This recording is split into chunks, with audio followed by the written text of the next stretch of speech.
Hello, and this is Rick Hall in Studio B of the Letcher County Government Channel, and I am with Bradley Jones. And Bradley, I got a phone call the other day in regards to an unsung hero in this county, and they gave me your name and number, and I gave you a call, and I appreciate you coming on the show and talking to us. Well, I appreciate doing it and being here, and I'd like to thank Mark and Billy for bringing me over here this morning. They're here in the studio with us. Let's go ahead and get started. I believe you're familiar with how we do these things. I'd like to know when you were born and where you were born. Yes, I was born in McRoberts, Kentucky, October the 22nd, 1955. And where did you go to school? I went to Whitesburg High School, all 8 years of grade school and 4 years of high school. Well, tell me a little bit about your experience. What was Letcher County like during your school years? Well, that was back when we was all wild, nothing like it is today, and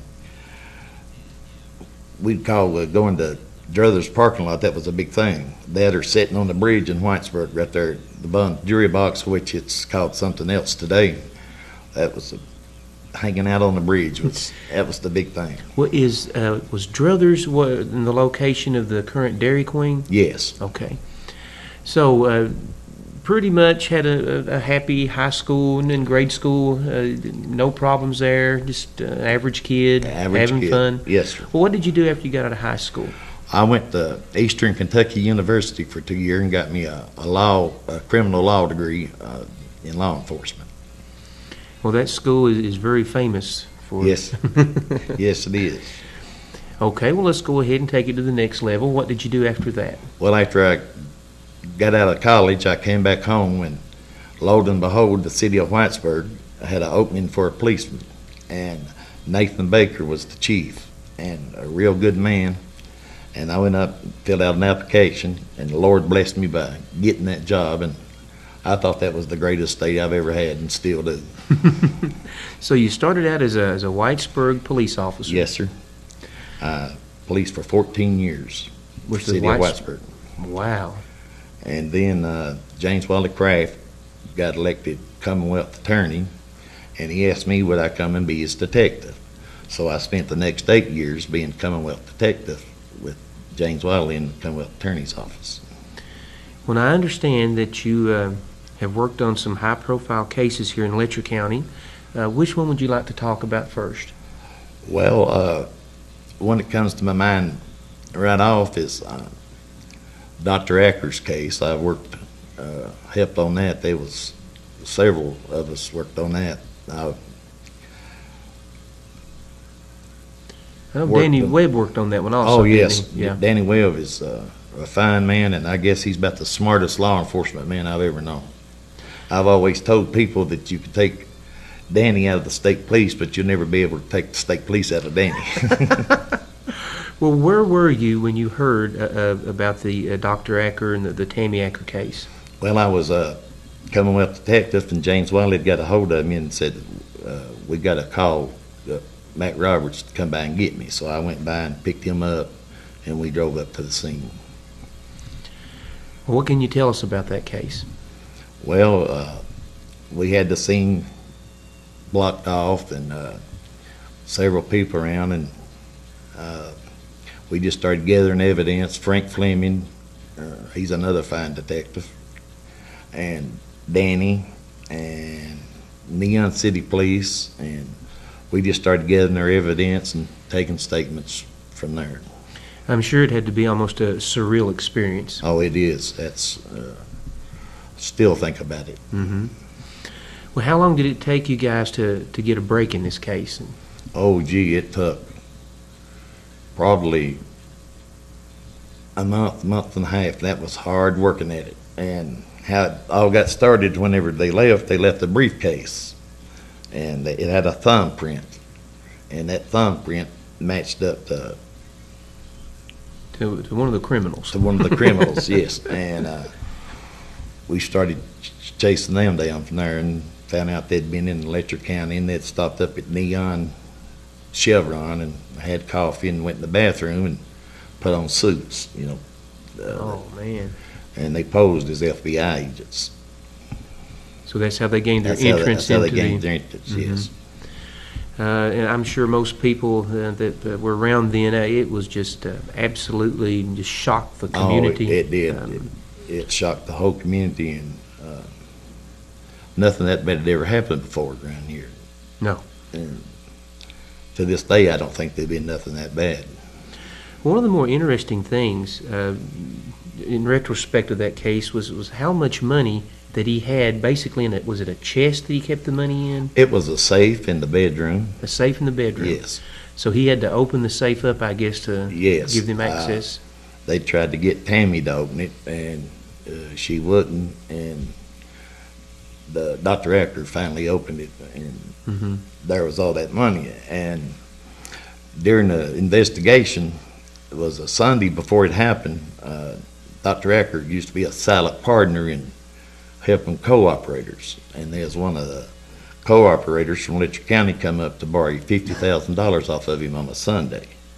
And back in those days, still having plastic bags, that when you go to the grocery store, they had the paper bags. And the co-operator wanted to borrow $50,000. And Doc Acker went in the bedroom, and he come out with his A&P bag. It was an A&P grocery bag, and it was stacked full of money. And two of the criminals involved in the case was waiting outside in the car while the car operator went in there. And that's how they found out that Dr. Acker had that kind of money. Man, oh man. Well, let's move on. I know there was another case or two that you wanted to mention today. Also, a case on Little Collie. It's where an elder man, his wife, and they had a retarded son had got killed. Their daughter and son-in-law killed her mother, and they robbed them, and they went to ice them double quick, and they bought a 5-gallon, during the investigations how I found this, they bought a 5-gallon gas bottle, and they took it back to the trailer, poured gas all over the floor, and Miss Shepherd, and struck a match, and when they exit the building, they shut the sliding doors and put a padlock on it. And when we got there, it burnt down. The trailer'd already completely destroyed. But we found the daddy, Mr. Shepherd, in his son's arms. The retarded son had picked him up and drug him to the door, trying to get him out. But it was locked shut. Yes, and we worked on that case real hard, and during the investigation, we found out that they had stayed at Parkway Motel in room 101. So Sheriff Webb, he was the trooper then. Yeah. And we searched and gathered evidence, and about a month later, we got a call from Louisiana that they'd been stopped, and we'd had fugitive and warrants on them, and they'd called them. So me, Danny Webb, Frank Fleming, and Assistant Commonwealth Attorney at that time, Mike Cottle. He's another good lawyer. He's been a state trooper and good boy. We drove to Lexington and got on an airplane and flew to New Orleans and went across the ocean on a ferry like? Yeah, on a ferry, and questioned them, and it took us about 4 days, and we brought them back. And to my knowledge, they're still in pen. Well, did you have video of the purchase of the 5 gallons of gas? Yes. Anytime you own Childress property, you're being filmed. And it's helped us out so many times over the years. We can go down there, and we had a shot of him getting out, we were getting the gas, and leaving. And all the times matched from the time the house had caught fire. Technology can really help out sometimes. Oh, yes. Well, let me ask you this. When you were down in Louisiana, do they really talk as funny as some people say they do? Yes, they do. Hard to understand. But they were good to us. And yeah. we called Danny boss, still calling him lieutenant or sergeant. I think he was lieutenant then, but we always called him Boss Webb. And we went out. He liked oysters, and he'd, I think, like 2 dozen oysters. Oh, my goodness. Well, I want to switch gears just a moment. I want to talk to you about some of your family. Can you tell me about your parents? Yes, my daddy's name was Kenneth Jones, and he worked for 18 years at the RC Cola Bottling Company here in Whitesburg, and that's who I'm named after, is the owner of the RC plant, Bradley Bentley. Well, He told Daddy, said, Jones, name that boy after me and I'll give you $50. And that's how I got the name Bradley. And my mother's name was Cleo.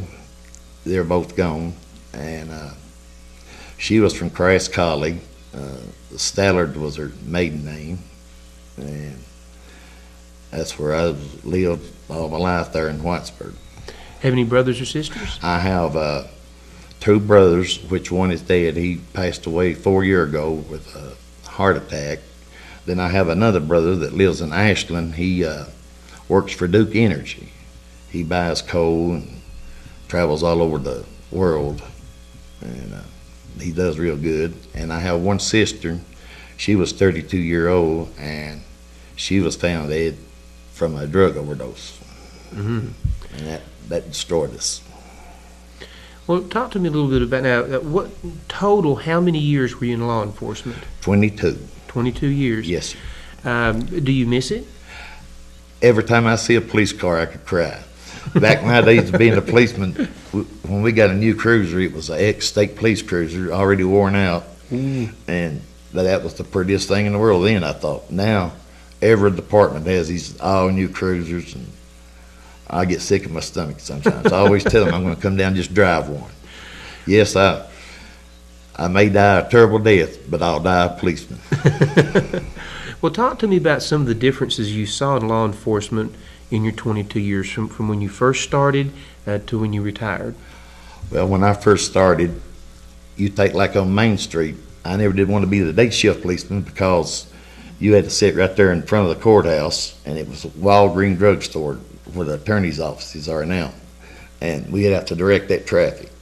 It was the kindergarten behind there, and we didn't get to ride a cruiser around all air conditioner. We had to sit right there all day, and if we went through town over 3 times, somebody'd call in and say we were spending too much time in the cruiser. So we'd sit out there all day flogging that traffic is what I always called it. But I was fortunate enough to get on the night shift, and we got to do patrolling. And now if you call and need assistance, you have 6, 7 carloads of policemen in minutes. Back then, 1 call, 1 policeman. No backup, huh? No backup. Wow. And we didn't have no radio I was communications. going to ask about the radio. How did that change over the years? Oh, that's changed. Now we had one little system. We talked to the fire department, and the fire chief was the dispatcher. And that's the way we got our calls. And if we needed help, we'd have to call the state police. Then most of the time they'd have to get called out from home. And it's changed 200% difference. It's all nice today. Well, you were talking about some of the high-profile cases. Tell the folks about some of the more common things that you did as a police officer. Well, I worked domestic violence. Law enforcement still has a lot of that, and car accidents there in Whitesburg. It's so small we call them fender benders. Mm-hmm. Had several of them, burglaries,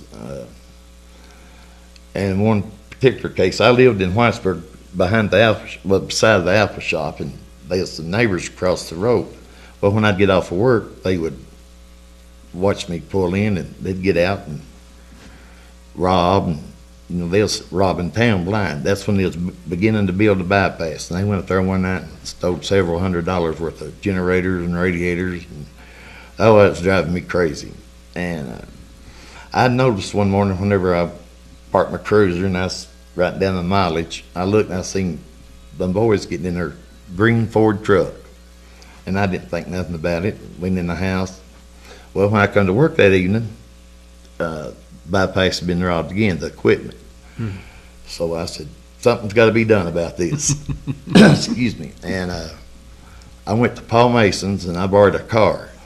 They didn't have no tags or nothing on it, and I parked it out there at Sears. When Sears was there in Whitesburg in the old Harlow Motor Company building, I parked it there, and I got off of work 5 o'clock, and I parked my cruiser and went in the front door, and I looked out the window, and I watched them. Sure enough, they come over, got in their truck, and they left. And went to Pine Mountain Market. It was called Pine Mountain Market back in those days, and bought a pack of Camel cigarettes. Well, this about 7 o'clock a.m. got a call that the middle school, which was up on High School Hill back then, was on fire. And we went up there and put out the fire. That's when Chad Back got hurt real bad. He's a fireman, and the building collapsed on him. Excuse me. And started that investigation. And I got up there in the daylight hours, and I started looking around, and I'd find Camel cigarettes butts. And so I go back again to Double Quick and get the film of them buying the cigarettes there and buying some fuel. And about 4 days later, I made an arrest on it. It was them, and convicted them. But it took time, and Lord blessed me with knowing to watch them. And Well, I'll tell you, it sounds like you did a little, some of your police training there. And then, yes, sir, I did. I always enjoyed every case. You know, at times I thought, boy, I can't wait to get out of this. I was totally wrong. I miss it just as bad today as I did before I even started. well, share with our viewers what they do at Eastern Kentucky, where you went to college, in regards to your training. What's some of the things that you had to learn and work on? Well, the first 2 weeks is like getting to know the law. You have to sit in the classroom, take notes and all that. Then you have a week of defensive driving, showing you how to drive. Then you have a week of court. So when you show up in court, they have a real judge there and real lawyers. And in between there, they'll give us a call. And we got cruisers, and we got to make a call. They got a store, you know, and we get our evidence, and we go to court, and they show you how to sit in court. And then we have 2 weeks of firearms, shooting your weapon. And if it was raining, we had to do it. Sometimes we had to go out at night because you never know what time you're going to use it. So it didn't matter what the weather was, we still had to work in it, which was good. You know, part of the training, yeah. Yes. We've had to learn how to shoot a gun with just the blue lights on. And, I wouldn't have thought of that. yeah. That could distract you. Being a boy from southeastern Kentucky, had you used a gun before you went to Eastern, or did you No, learn there? You learned there at Eastern. I Okay. learned. I just was 21 years old. I was still a baby, but I thought I was a big man. I want to change gears again. Mention a few of the teachers that you had in school that influenced your life positively. Billy K. Banks, Mr. Miller, I don't remember his first name, Mr. Richardson, Coach Ghost, and had one, I think her name was Cleo Stamper. Now, again, these are teachers that you really enjoyed taking their Oh, yes, classes, yes. and they really, okay, very good. And I was a big mouth in school, which I guess you can tell that by now. No. And R.T. Holbrooks and Mr. Burkage. Jack Burkage was the superintendent then. Yeah, I remember him. Well, also talk to me about, in Whitesburg, who were some of the business owners that you remembered that you had a good time with? Drugstore Bill Collins was a fine man. He'd give us coffee every morning, and his help would come in like at 3 o'clock in the morning to get things ready, and we'd always make sure she got in the store and sit there and drink coffee and shoot the bull. And Bill was a real good person. Hoover Dawhair. You'd catch him walking up the street smoking his pipe. And, wow. for Christmas, he'd always give every policeman a $50 gift certificate. Oh, man, that's nice. Devon's Jury Box, Love. I don't know her real name, but we called her Love. She was good to us. If it's real hot like today and we was walking up down the street, there was a place we'd go in there and cool off and hide from the public for a few minutes. Take a little break. Yes. Are there some other cases that you wanted to talk about today? Well, I worked one case where Suburban Motel got robbed. Of course, I called him about 15 minutes after that. He was from the housing project, and he was running down the street. Had a lot of calls at the hospital. You know, everything that happens in the county usually comes to the hospital. Mm-hmm. I've been whipped in the lobby up there several times. Now, why were they whipping you? Well, they'd come in there drunk and been in a fight. Oh, goodness. And they'll come up there and want the doctor to give them something before he could examine them, you know. And it's just, but the hospital didn't even have security guards back then. Mm. Well, I would like to talk to you a little bit about your current situation. What do you do for fun now? What's your hobbies? What are your interests? Well, now I stay at Letcher Manor Nursing Home. Mm-hmm. I've been there since November. I had a heart attack and then open heart surgery and went there for rehab, and I've not left yet. Letcher Manor is a real good place, and it's good for Letcher County. And Miss B, the administrator, does a good job, and her director of nursing, Diane Sexton, you couldn't ask for no better person to be over you, and a wonderful bunch of nurses. They all do excellent work and stay work. That place is busy. They never have a slow day. And got one man there, he's the human resources guy. I don't know what you really call him, Scotty Cottle. That's the one he goes to if we want a room change or need an appointment for eyeglasses or something, and he does a great job. Well, would you care to share with us what happened with your heart attack? When did it happen? Where were you at? Well, I had 7 stents over the years put in, and I was going in Food City, and I felt this real lot of pressure in my chest, and I went on in there and got whatever it was I was getting, and when I come back out, I said, there's just something not right. You know, you could tell that. So I went over to Mountain Comp, and the heart doctor happened to be there that day, and Lord was with me there too. They took me in there and immediately checked me out, and next thing I know, I was in an ambulance on my way to Lexington. And Goodness gracious. went down to Central Baptist, and Dr. Skinner does a good job. He's the heart doctor, and I had a heart attack, and they give me a bypass with 3, I don't know what you call Triple it. bypass? Yeah, triple bypass. And after I got out of there, that's when I needed rehab because I didn't have nobody to stay with to help me. And that's when they sent me to Letcher Manor, and it's been home ever since. Well, I tell you, the way you described that was kind of like, well, it's really no big deal, but I'm sure it was a big deal. Oh, it was. I was a lot scared of pain, to death. I imagine. And from the stents, I could tell there's something wasn't right. And since then, I went and have one more stent put in, and I reckon I'm doing pretty good right now. Thank the Lord. Well, I want to thank you so much for your service to the community here in Letcher County over the years. It's real important to have people from this area come back to this area after school, and whatever trade that it is, and because you knew the people, you knew the terrain. I'm sure many people would say you and say, "Oh, there's Bradley. How Yes, you doing?" You know, they did and still do. And it was an honor to get to be a policeman. And I couldn't have worked with no better people than Danny and Frank. Back then it was one, like I said, one call, one policeman. Now, you know, these young policemen, they don't know how they've got it made compared to back then. Oh, yeah. Well, Bradley, is there anything you'd like to say before we let you go today? Well, I'd like to thank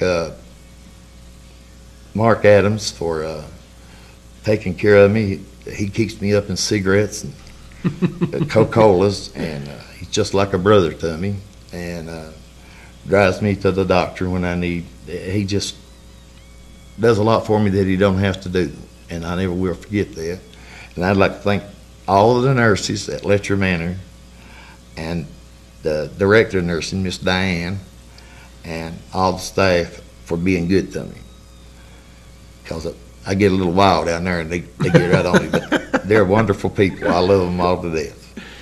Well, I want to thank Mark for giving me a call in regards to this interview. So for Bradley Jones, this is Rick Hall with the Letcher County Government Channel in Studio B.